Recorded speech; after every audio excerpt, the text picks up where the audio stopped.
We are all very, very busy college students who also have to balance our outside lives on top of our college schedules.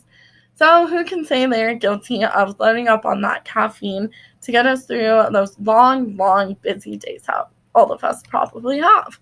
Well, I know I am, and I'm here to tell you what effects of caffeine can do to our bodies.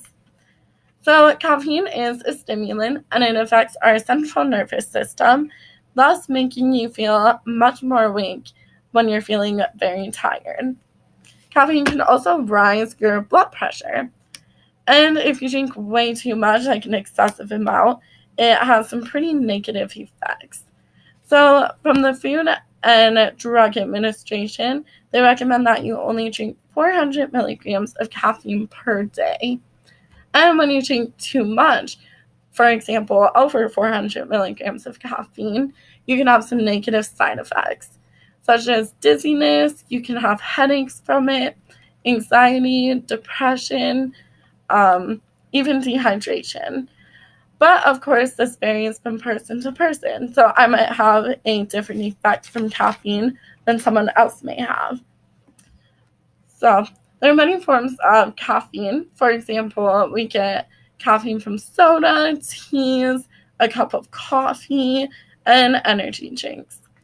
Which energy drinks are, to me, probably the most unhealthy forms of caffeine that we can drink.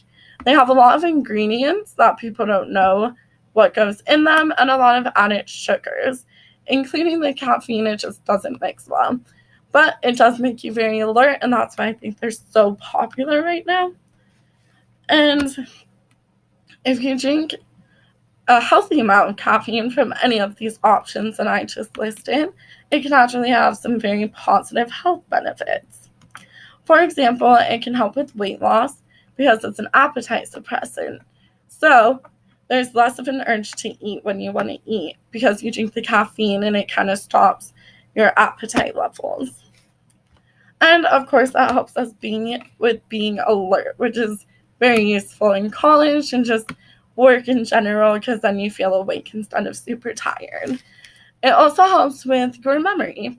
It kind of decreases your memory loss. So when you're studying, you can memorize a lot more when you drink a good cup of coffee. Caffeine can also help with the brain. And it helps with the thinking pathways in your brain. So you start coming up with more ideas after you drink more coffee. Caffeine can also be addictive.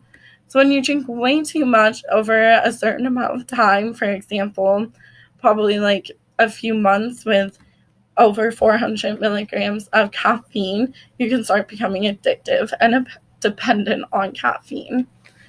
So if you cut it cold turkey and you just stop drinking it, then it can have some negative withdrawal symptoms that may last for a few days, so it's not too bad. But these withdrawal symptoms include headaches. You can get nauseous from not drinking that substantial amount of caffeine.